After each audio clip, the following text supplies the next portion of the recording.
नमस्कार साथियों, मैं हूं आपका मित्र और मेंटर आलोक कुमार श्रीवास्तव। ये ऑडियो खास करके बनाया जा रहा है प्राइमरी बहाली जो चल रही है उसमें एक केस है ब्लाइंड फेडरेशन का केस, उसके कारण जो स्टे लगी हुई है। ज़्यादा कुछ नहीं कहूँगा, लेकिन शुरुआत बस इसी बात से कहूँगा।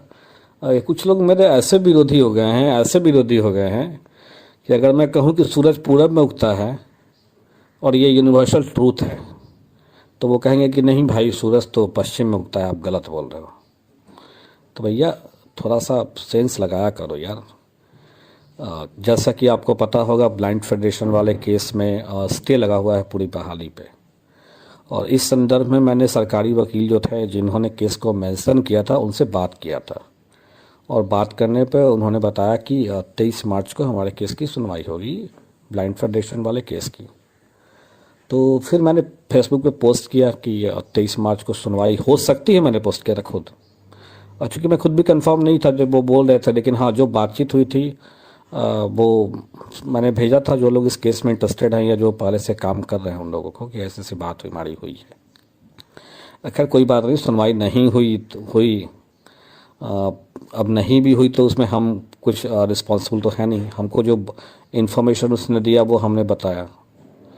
फिर मैंने बात किया जो ब्लाइंड फेडरेशन के हेड हैं, परहैप्स पता नहीं वो अध्यक्ष हैं या क्या, मुझे उतनी जानकारी नहीं है, ऐसे रुंगटा साहब कोई है करके। तो उनसे मैंने बात किया और पूछा क्या क्या मैटर है उनका। तो उन्होंने बताया कि जो जो हमारा 4% आरक्षण मिलता है जो विकलांग लोगों का, फिजिकली हैंडीकैप्ड का, दिव्यांगों का, कि वो मिलना चाहिए हम लोग को, इसलिए हम लोग प्रेयर किए हुए हैं। तो हमने उनसे कहा कि प्रेयर तो बिहार सरकार कह रही है कि वो प्रेयर को पूरा मान चुकी है, आपके जो डिमांड है आपको, आपके डिमांड को फुलफ़िल कर रहे हैं वो लोग। तो उन्होंने कहा कि नहीं ऐसा कुछ नहीं है, अगर वो करते तो वो रिटर्न कुछ देते हैं हमको कोर्ट में कि हाँ ये हम लोग आपके डिमांड को फुलफ़िल कर रहे हैं। तो खैर मुझे मतलब ज़्यादा ये नहीं था कि क्या है नहीं है। अब मैंने बात किया तो मेरा बात करने का मोटिव यही था कि केस में क्या अड़चने आ रही हैं जो सॉर्ट आउट ये हो नहीं पा रहा है। क्योंकि इनका कहना था कि सरकार तो कह रही है 5 अप्रैल को, मैंने बताया उनको कि 5 अप्रैल को जो है सरकार कह रही है सुनवाई होने वाली है। तो इन्होंने कहा कि जब मैं रिस्पोंडेंट हूँ, पिटिशनर हूँ केस में, सॉरी, और उसके बावजूद भी मुझे इस बारे में कोई इंटीमेशन नहीं है कि 5 तारीख को सुनवाई होने वाली है, तो आप ये कैसे एश्योर कह रहे हो कि 5 तारीख को ही सुनवाई होगी। तो हमने कहा कि नहीं, मुझे तो यही सुनने में आ रहा है, सरकार ने विधानसभा में ऐसा जवाब भी दिया है कि 5 तारीख को सुनवाई होने जा रही है आपके केस की। लेकिन उन्होंने कहा कि नहीं ऐसा कोई इंटीमेशन मेरे पास नहीं है। तो फिर मैंने कहा कि ठीक है, तो मैं प्रिंसिपल सेक्रेटरी वगैरह से मिलकर इस विषय में बात करता हूँ कि सर क्या मैटर है कि ये केस डिस्पोज नहीं हो पा रहा है, क्या कारण क्या है इसके विषय में, और क्या उसके मतलब डिमांड है पिटिशनर के। अब जब सरकार पूरा करने के लिए तैयार ही है, रेडी है ऑलरेडी, सरकार ने खुद इस तरह का बयान भी दिया है कि वो रेडी है उसके फुलफिल करने को डिमांड को, तो फिर दिक्कत क्या है। पिटिशनर की जो डिमांड है वो सरकार पूरी ही कर रही है, तो केस डिस्पोज होने में टाइम क्यों लग रहा है। तो इस कारण से मैंने बात की, चूँकि छठे चरण इसके वजह से रुके गए हैं। जब तक छठा चरण कंप्लीट नहीं होगा आगे वो बहाली कुछ हो नहीं पाएगी। और एसटीटी में भी चूँकि ये रोड़ा आ रहा है कि छठा चरण होने के बाद ही इसको 7वां चरण माना जाएगा। अब वैसा तो कुछ है नहीं, उससे कोई रिलेशन तो हम लोग का है नहीं इस एसटीटी का, लेकिन फिर भी लोग कह रहे थे कि वहाँ पे जो शिक्षा विभाग के अधिकारी हैं, तो मैंने सोचा कि चलो बात करके ना ब्लाइंड फेडरेशन से इसको सॉर्ट आउट करता हूँ क्या मैटर है। अब लेकिन पता नहीं कुछ लोग को दिक्कत होने लगी, पेट में दर्द होना शुरू हो गया है कि क्यों बात कर रहे हैं ये।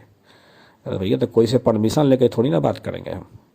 और दूसरी बात, जो ऑडियो जारी कर रहे हैं, एक बंदे ने ऑडियो जारी किया है कि आलोक श्रीवास्तव जी अब बात कर देते हैं ऐसा 94,000 अभ्यर्थियों का हार्ट अटैक आ जाएगा। ना हम हाई कोर्ट हैं और ना हम सरकार हैं और ना हम ब्लाइंड फेडरेशन के अध्यक्ष हैं। जो भी बात हो रही है वो हमने एक अभ्यर्थी के लिए किया था और उस केस को डिस्पोज कराने के लिए किया था। ऐसा नहीं कि मैं जो बोल रहा हूँ ना वो कोर्ट में कोई बयानबाजी हो रही है और हम सरकार हैं कि हम जो बोल दिए वो हो जाएगा, सरकार वो मान लेगी, या ब्लाइंड फेडरेशन जो बोल देगी हम जो बोलेंगे वो ब्लाइंड फेडरेशन कर देगी, ऐसा भी कुछ नहीं है। हाँ, हमने बस एक माध्यम मैंने बन के बात करने की कोशिश की कि हाँ क्या इसमें डिस्पोजल में लेट क्यों हो रहा है केस के। अब अगर लोगों को प्रॉब्लम हो रही है कि मेरे बात करने से कोई दिक्कत उनको हो रही है, तो भाई बात तो मैं इसलिए कर रहा हूँ केस की डिस्पोजल हो, और डिस्पोजल सिर्फ आपका ही फ़ायदा नहीं है, और 94,000 अभ्यर्थी लग रहा है कि आप नहीं हैं, आपसे पहले मैं अभ्यर्थी हूँ, और आपसे पहले से ज़्यादा एक्टिव अभ्यर्थी हम लोग रह चुके हैं। अब भले ही कुछ निष्क्रियता है कुछ सालों से, अब 17 से लेकर 19 तक आर्मी द्वारा जब अब विज्ञप्ति निकल गई तो आदमी निश्चिंत हो गया कि चलो अब तो होगा ही होगा लेट सेट अपना जो हो। लेकिन अब बाद में जो केसों की श्रृंखलाएँ शुरू हुई उस कारण से बाहरिया लेट होती चली गई। लेकिन जो आप ऑडियो को जारी कर रहे हो यार, थोड़ा सा ये पता कर लेना कि थोड़ा सा हम लोग भी क्या किए हुए हैं, थोड़ा पता कर लेना एक बार। हम लोग भी ऐसा नहीं कि मतलब बैठे हुए थे, और हमारे भी साथी लोग हैं, बहुत सारे लोग किए हुए हैं, और हमारे साथ जितने भी लोग हैं उन लोगों ने भी अपने से जितना प्रयास था प्राइमरी भर्ती के लिए वो किया था, ऐसा कुछ नहीं है। और आपकी जानकारी को बता दूं कि अगर भर्ती होगी तो प्राइमरी में हम लोग भी ज्वाइन करेंगे, ऐसा नहीं है। अब ये 7वां चरण कभी सरकार करेगी और उसके भरोसे हम लोग बैठे रहेंगे, ऐसा भी कुछ नहीं है। अब रहा बात डिस्पोज करने के केस का, तो वो तो प्रयास हम लोग करेंगे ही कि केस जल्दी से जल्दी डिस्पोज हो जाए, और ये मोटिव मेरा यही है कि केस डिस्पोज हो, कि बहाली प्रक्रिया आगे बढ़े।